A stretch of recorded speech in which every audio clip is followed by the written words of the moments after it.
This Torah class is brought to you by TorahAnytime.com. Hey, good Tavach, everyone. Thanks for coming out tonight.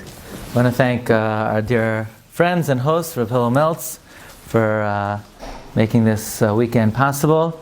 I want to be Mavarich, our host, should continue in his special avodah. He helps out many things in the community and beyond, and he should be able to continue in good health in his humble way. I also want to thank Elisha, also was very instrumental in making tonight's event possible. So shkayach.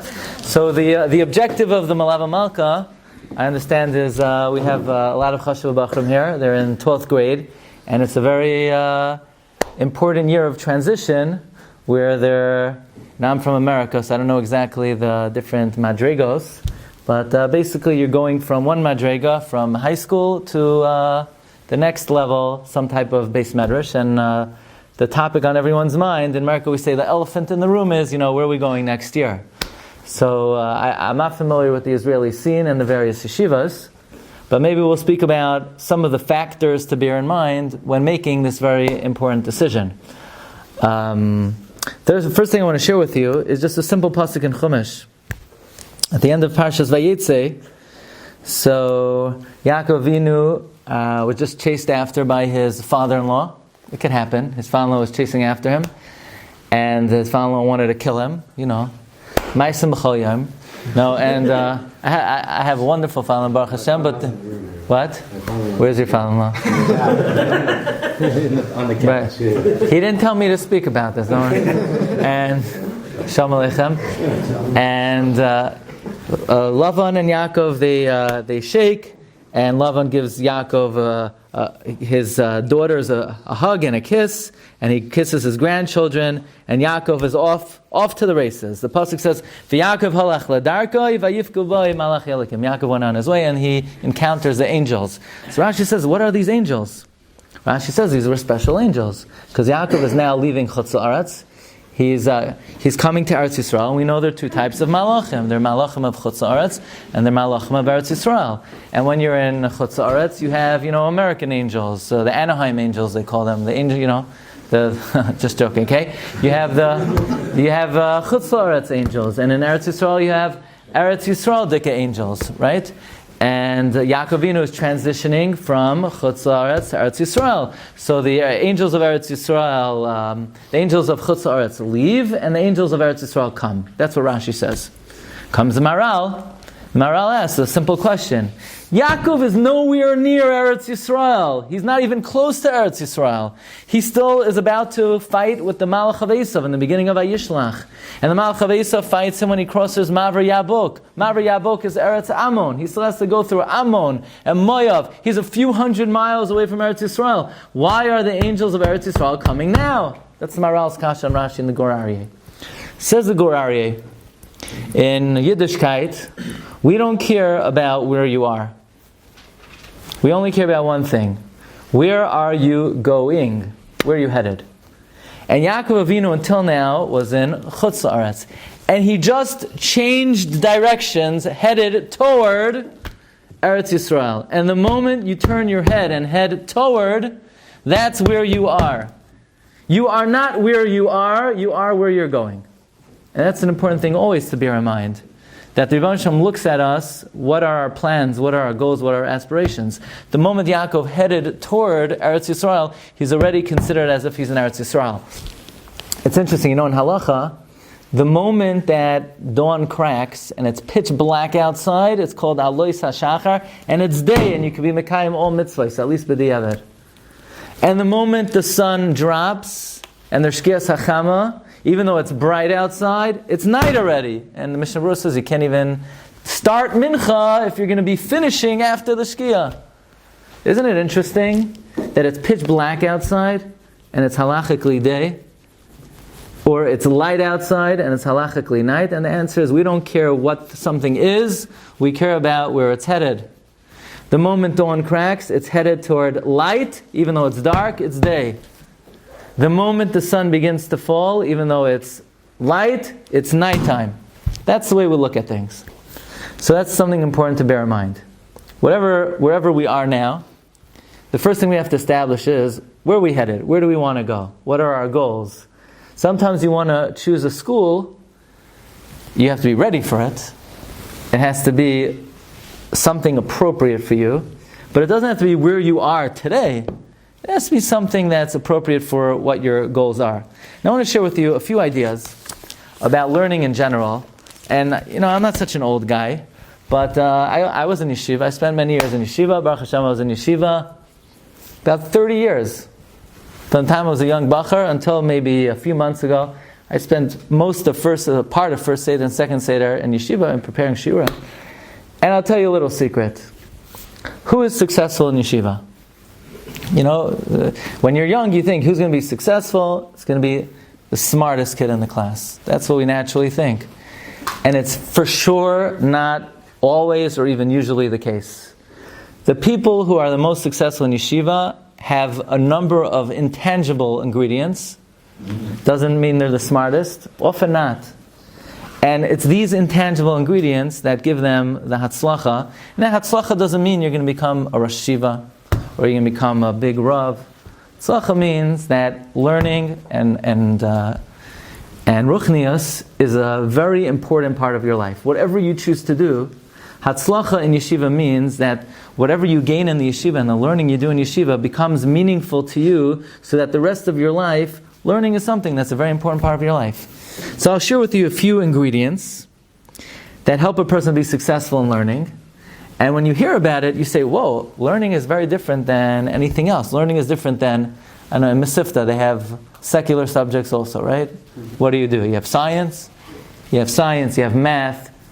Learning is different than science, learning is different than math. You know who the best in the class in math will be? Without exception, the smartest kid. Whoever's the smartest will be the best in math. Whoever's the smartest will be the best in science. But it is not true, and it will never be true, that the ones who are most successful in learning will be the smartest. So I'll give you a few ingredients. I'm going to say over a Mishnah Pirkei Avos. Everybody knows the Mishnah, and we're going to ask a simple question. Moshe kibel Torah mi Sinai. Moshe accepted the Torah from Sinai. That makes no sense. There was a man named Sinai, and he grew arms, and he handed Moshe the Torah. Moshe kibel Torah from Sinai. He didn't accept her from Sinai. He accepted the Torah at Sinai. She said Moshe kibel Torah al gabe har Sinai or bas Sinai. What does it mean Moshe kibel Torah mi Sinai? So there's a Tosfos, the Tosfos Chadashim on the Mishnah Pirkei Avos says the letter mem could sometimes be causative. Mem could mean because of. Moshe kibel Torah, Moshe accepted the Torah, mi Sinai, because of Har Sinai.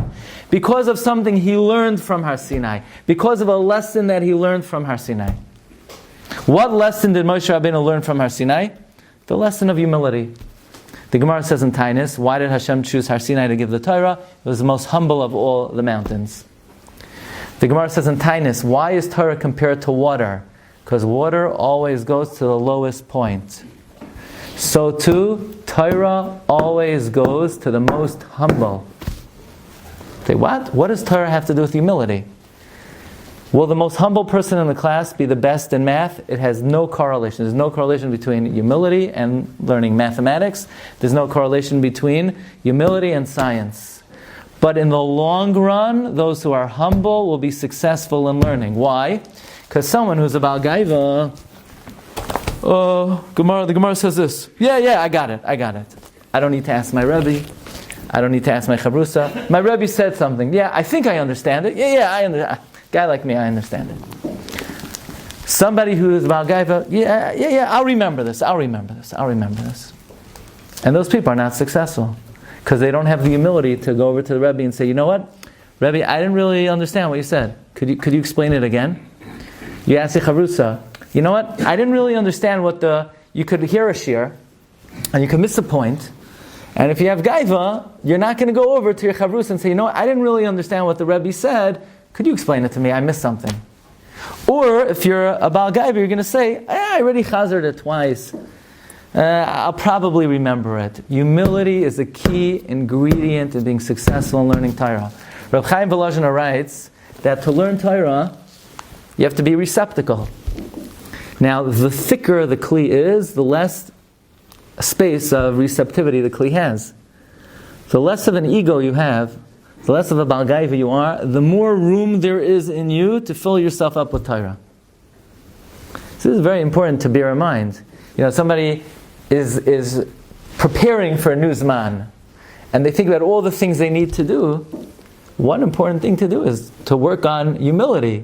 Sometimes you hear a shiur, and you don't want to go over to the rebbe, you don't want to admit you didn't understand. You don't want to ask someone else in the class, you don't want to admit you didn't understand. You don't want to review it again, you don't want to admit. Humility is a very important ingredient in learning. And what we're learning is, the ingredients of being successful in Torah are supernatural. They're not intuitive. Because learning is not mathematics. For learning, you need one thing, which is the most important ingredient, and that is siyata d'shmaya. And there's certain ways of accessing siyata d'shmaya, and one of them is humility. I'll give you another important idea. Ready for this? We live in the age where there's a lot of learning.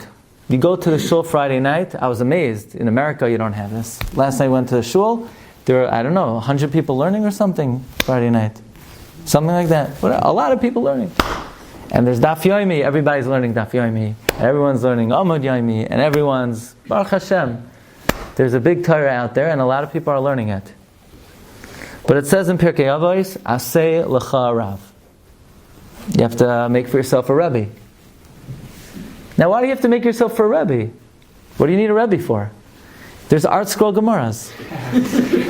Yeah, in America, the art scroll. In Israel, what is it called? Mahadurat Schattenstein. What is it called? What do you need? You don't need a rebbe. You could just take out, there's a Mesivta, Gemaras, and you could just read anything, even every single Tosfos. Art Scroll came out now with Art Scroll Tosfos. So you could get every Pnei Yeshua Marsha in English. So listen to this.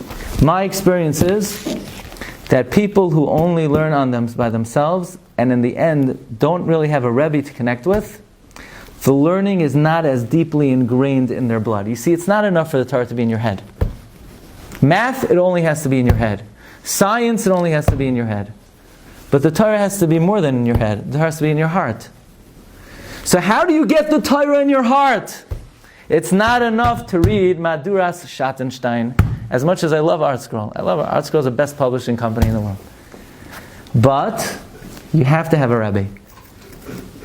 Why? Rabbeinu Yonah writes, a person will remember something that he learned from a Rebbe more than if he learned it himself.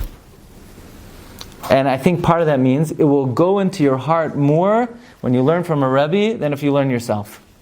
Say, why is that true? Because we're not robots. We're human beings.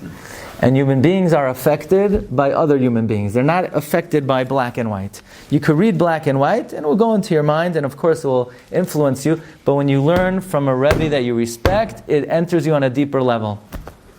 So this is a very important thing to think about when you're going to yeshiva. Should I go to that big yeshiva that after 4.5 years I'll speak to the Rebbe's Gabbai and he'll say, come back to the Rebbe and ask him a question in 1.5 years, and then the Rebbe will say, yes, come back in 3 years? You can't go there. Sorry. You need to have a place that you have someone that you're comfortable with learning from, that you have a relationship with. It's a very important factor. To ultimately, in the long term, be successful in learning, that learning is important to you, you have to have somebody that you could respect, that you're comfortable with. Now, everybody has a different way of having a relationship with the Rebbe. Some people, they tag along wherever the Rebbe goes, and some people, that's not their thing. But you have to have a human being who you feel that you could grow from. And that ties into humility also. Some people think, I don't need a Rebbe, just give me the Gemara and tell me the Shiur, and I'll figure out everything on my own. But Aseh lecha rav, now, in mathematics, you don't need the Rebbe. He tells you the formula, you master it, and you're on your own. Why do I need to have a relationship with my mentor, my professor, my teacher? And the answer is Torah is not mathematics. Torah is different. It's not enough to go into your mind. It has to enter your blood. It has to enter your heart. Okay. Here are some other ideas. The Gemara says in Erevin. Yeah? Hillel said, are you going to speak about Reb Meir? I wasn't planning on it, right? But we'll get a little, we won't speak about Meir, we're talking about Bruria. I saw Gemara. Bruria, remember Bruria? Bruria is Rabbi Meir's wife. And Bruria saw a certain student. It's a Gemara in Erevin, Nun Gimel Amud Beis, going on to Nun Daled of Amud Aleph. And the student was learning. He was sitting there, and he was learning. And Bruria went over to him, and she kicked him. She said, "You shaita." She didn't use that word. She said, it says in Mishlei, Arucha b'koil u'shmura, that when you enunciate the words of Torah, then you'll remember. And if you don't say the words, you don't remember. That's interesting. She used the pasuk Arucha b'koil. When you learn Torah with all of your Eivarim, then it will be preserved. Now, what does it mean learn Torah with all your Eivarim? How do you learn Torah with your fingers or your toes? So the Marsha explains that when you say the words of Torah, it creates vibrations. And literally your whole body vibrates. So when you say the words, the vibrations are shaking your whole body. It will stick within you longer. In fact, the Shulchan Aruch paskins, Kol hamashmiya koiloi b'shas talmudai miskayim b'yadai. Anyone who says the words of Torah while you're learning, you'll remember it. Aval hakorei b'lachash b'mherahu sheicheach. If you just read it silently, you will forget it quickly. I'm going to tell you a chiddush of the Shulchan Aruch Harav. Shulchan Aruch Harav says, if you're sitting in front of a Gemara and you just think the words, you're not mekayim the mitzvah of Talmud Torah. That's a whopper of a chiddush. Now, Rav Shlomo Zalman argues. Rav Shlomo Zalman says, no, you can't say that if you just think the words of Torah, you're not mekayim Talmud Torah. But the Shulchan Aruch Harav paskins that if you... So they ask, the question is, so when I go to a shiur, I'm not doing anything. So the Shulchan Aruch Harav says, when you go to a shiur, you're mekayim saying the words through Shemei Ka'ina. The same way when you hear Kiddush, it's as if you said it. When you hear a shiur, it's as if you said it. But according to that, as much as I love TorahAnytime.com, you would not be able to do Shemei Ka'ina on a recorded shiur. Because you can't be Yotzei Kiddush on a recorded shiur. But Rav Shlomo Zalman says, no, Rav Shlomo Zalman says, you're not absolutely required to say the words of Torah to be mekayim the mitzvah of Talmud Torah.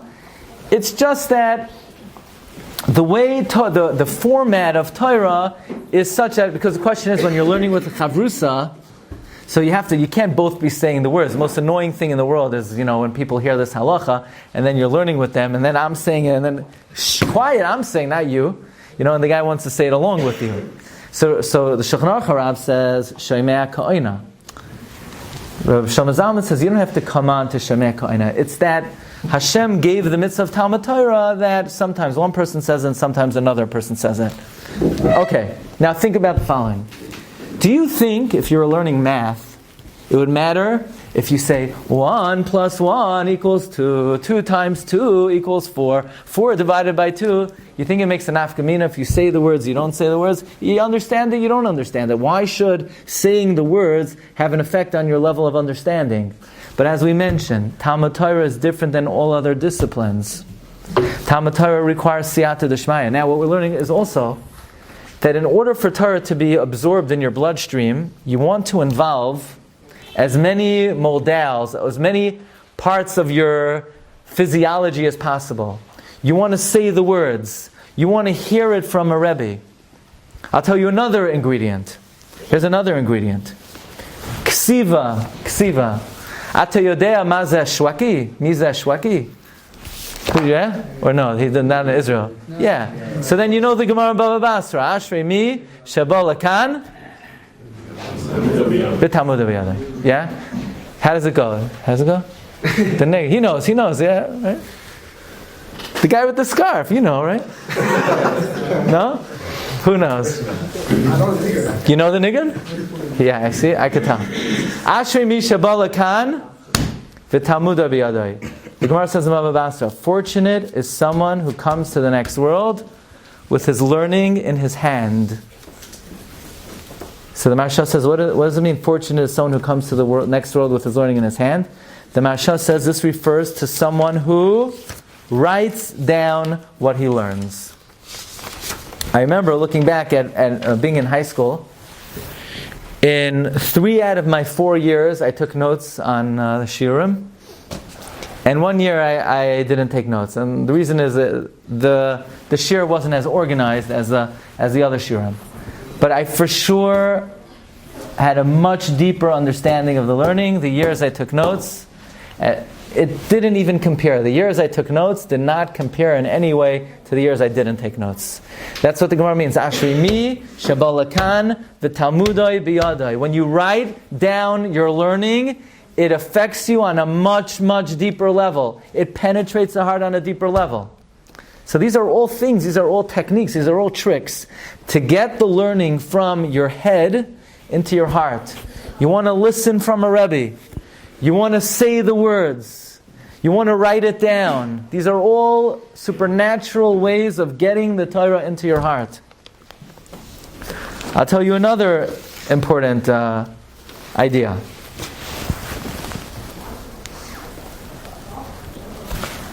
You know the Gemara about the Machlekes Reb Chia, and Reb Chia had a dispute with one of the Amoraim, with Rabbi Chanina. So Rabbi Chanina said like this: Reb Chia, if the Torah would ever be forgotten, I would restore the Torah through my pilpul. And Reb Chia said, no. I would make sure the Torah would never be forgotten. What I would do is, I would take 5 boys, 5 young men, and then another 6 young men. I would teach each one of the boys one of the Chamisha Chumshei Torah. I would teach each one of the boys one of the Shisha Sidrei Mishnah. And then I would have them teach it to each other.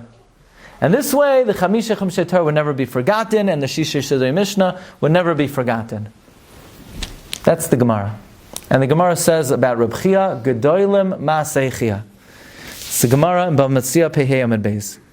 So the Marsha asks on that Gemara, why did Reb Chia teach each one of the 5 boys one of the Chamisha Chumshei Torah, and each one of the 6 boys one of the Shisha Sidrei Mishnah? He should have just taught all 11 kids, the 5 books of the Torah and the 6 Sidrei Mishnah, and call it a day. Why was it so important that he give each one and they teach it to somebody else?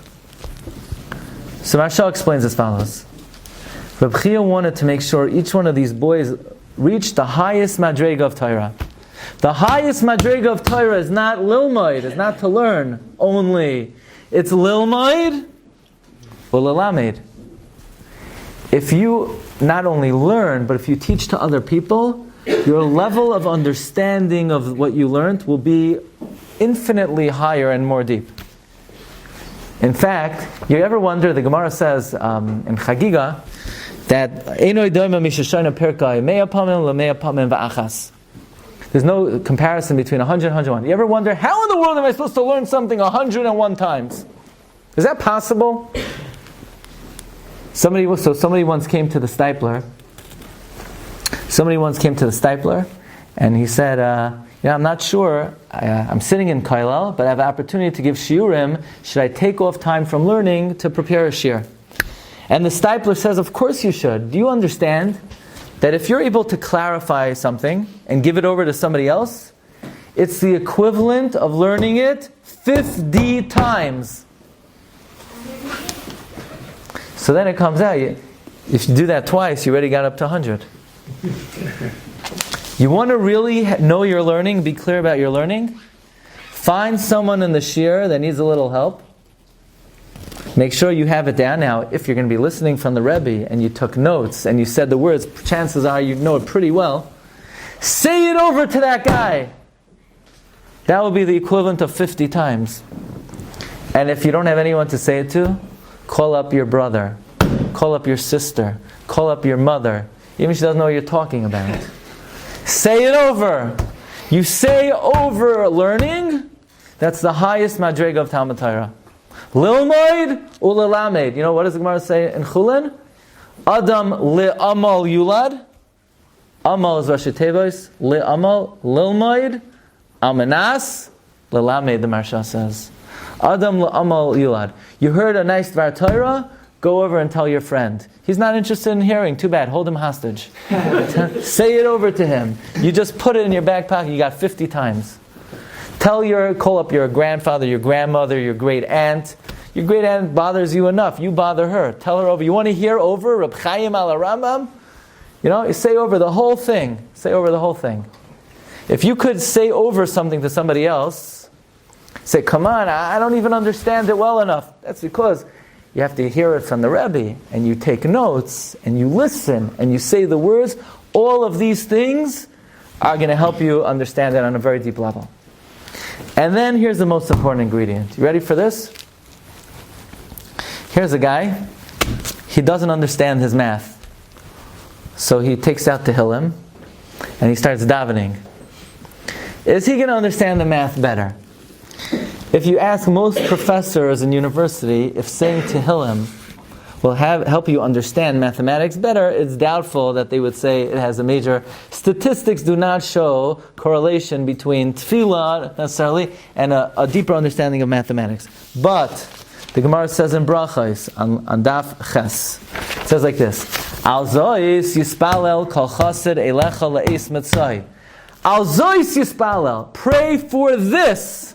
Pray for this means, I remember when I was a bacher, I once asked Victor Miller, why do we daven for Olam Haba? Why should we daven for Olam Haba? You got to do mitzvahs. If you do mitzvahs, you get Olam Haba. If you don't do mitzvahs, you won't get Olam Haba. So he said, you don't get anything if you don't daven. Anything you want, you don't get unless you daven, even Olam Haba. But the Gemara darshans, al zois yispalo. You need to pray for this more than anything else. The Gemara brings an opinion. What's zois? Torah. That the most important ingredient to being successful in learning is davening.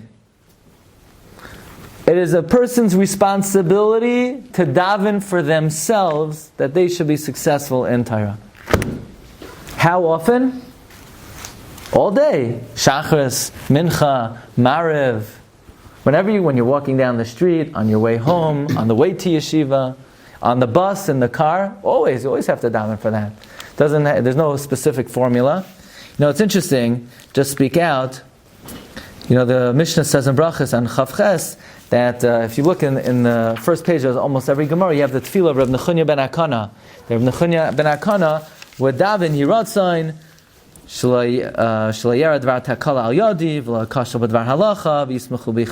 whole nusach hatfil of Reb Nechunya ben Akana. Should you say that? The Rambam in the Parsha Mishnah says one is chayiv to say that. But if you look around, I don't know about Eretz Yisrael. In America, you don't see most yeshiva bachrim and balabatim before they learn they say that tefillah. So there's a number of interesting justifications why we don't say that tefillah. The Aruch HaShulchan says we don't say the tefillah because the tefillah is that we shouldn't make a mistake in paskening. And the tefillah is said when you enter the Beis HaMedrash. So the Aruch HaShulchan says like this, Mima nafshach. Most poskim learn at home, so they're not entering the Beis Medrash. And most yeshiva bachrim in the Beis Medrash are not paskening. So therefore, everyone is absolved from this tefillah. The Ritva says the tefillah is a rishus. It's not obligatory. In the footnotes in the end of Masechta Brachos, from the Hagois Re'im, he says that when we say in the morning, Ahava Rabbah, that's like the tefillah of Reb Nechunya ben Akana before. And when we say Avas Olam at night, that's like the tefillah of Moedim at the end. But still, the Chazon Ish recommended saying it, and I'm not here to tell you should say it, you shouldn't say it, you'll ask your Rebbe. But one thing the Gemara does say is that a person has to invest great efforts in davening for their success in Limud HaTorah. So what? I don't understand Tosfos. I'm not smart enough. This is not for me. And we'll come to something in a minute. No. Maybe you're not understanding. You need to daven more. You need to daven more intensely. A person's success in learning Torah is very much dependent on how much tefillos they invest in their learning. So you think about it now. So learning is dependent on humility. It's dependent on having a rebbe. It's dependent on if we write, if we say the words, on tefillah. These are all intangible, supernatural ingredients that when it comes to any other discipline, one would think that these things have no relevance at all. And yet when it comes to Talmud Torah, these things are very important. Can I say one more thing and then we'll let them... Okay. Here's the thing. I'll tell you personal experience. You're learning a Gemara, you're learning a Tosfos, and b'chlal, you have no idea what it's talking about, and you say, forget it. That's it, I'm throwing in the towel, this learning thing is not for me. So I tell you a little secret. This I learned a while ago. You know why you don't know what it's you know why you don't know it's flying? Because you only learned it one time. You will never, unless you're like a genius, you won't understand it the first time. Say, how many times do I need to learn it? The Stipler writes, based on the Gemara in Eruvin, that when the Rebbe Shem gave the Torah to Moshe Rabbeinu, Hashem, I'm almost done. Hi, how are you? 2 minutes, I'm almost done. When Hashem gave the Torah to Moshe Rabbeinu on Har Sinai, I want to welcome my uncle, Dr. Shimon Glick, this guy from Beersheba. When Hashem gave the Torah to Moshe Rabbeinu on Har Sinai, so the Gemara in Eruvin discusses, the Gemara says, Tanu Rabbanan, Ketzad Seder HaMishnah. What is the arrangement, the format of learning? So the Gemara says, Hashem taught the Torah to Moshe. Moshe then calls in Aaron HaKohen, and Moshe teaches the Torah to Aaron. Moshe then teaches the Torah to Elazar and Isamar. They come in and the Gemara discusses, where exactly did Elazar and Isamar sit? Did one sit on the right? Did one sit on the left? Then the Gemara says the Zakanim came in, and Moshe taught the Torah to the Zakanim. Then the Gemara says the rest of Klal Yisrael came in. So think about it for a moment. At this point in time, Aaron heard it from Moshe. Aaron heard it again from Moshe when Moshe taught it to Aaron and the Bnei Aaron. Aaron heard it a third time when Moshe taught it to Aaron and Elazar and Isamar and the Zakanim. And then Aaron has to teach it to his two sons and to the Zakanim and to the rest of Klal Yisrael. And the Gemara says every member of the Jewish people ended up learning it 4 times. Aaron learned it 4 times. Elazar and Isamar learned it 4 times. The Zakanim learned it 4 times. And the rest of Klal Yisrael learned it 4 times. Says the Gemara, from here we conclude, Ketzad Seder HaMishnah, that when one learns something, one has to learn it 4 times. So the Stipler writes in one of his Svarim, this has nothing to do with Chazara. We're not up to Chazara yet. You're not up to Chazara until you've actually learned it beyond 4 times. The first 4 times is still considered learning. It took me years. Sometimes you learn a taisis, or you learn a taz or a shach. You say, I don't know what's going on. I don't know what he's talking about. It's because you only learned it once. You'll see, you come back and read it a second time, it's a completely different world. And once you read something 4 times, you've just learned it. Many bachrim in yeshiva, they give up very quickly. They think, I understand other subjects right away. So if I don't understand Gemara right away, or taisis right away, it's because I'm not cut out for it. I'm not suited for this discipline. It's not true. The format of learning is different than other disciplines. The Gemara says learning requires siyata d'shmaya, and the ingredients necessary to be successful in Limud Torah are very different than the ingredients necessary to be successful in other disciplines. So we spoke about a number of the ingredients learning Torah. Number 1, we spoke about humility. As Reb Chaim Volozhiner writes, the more humble somebody is, the more of a receptacle they become to be a kli for Talmud Torah. We spoke about writing. Writing is a way of deepening a person's appreciation, understanding of learning. We spoke about the importance of saying the words. The Gemara in Eruvin says, Arucha b'kol u'shmura. By saying the words, the Torah penetrates deeper. The importance of aseh l'charav. When somebody learns from a rebbe, the Torah is more impactful. These are all things that when it comes to other disciplines, may or may not be crucial ingredients. But when it comes to Talmud Torah is what we call lamala miseichel enushi. It's chachmas eloikis. And therefore the ingredients needed to be successful are very different than ingredients needed to be successful in other disciplines. So in this very important year of transition, I wish you all, the Rebbe should give you all siyata d'shmaya to make the right decision in your yeshiva choice for the next year. And look forward to hearing good news, B'suras Tovos from everyone. Thank you so much. Agut Tavach. You've just experienced another Torah class brought to you by TorahAnytime.com.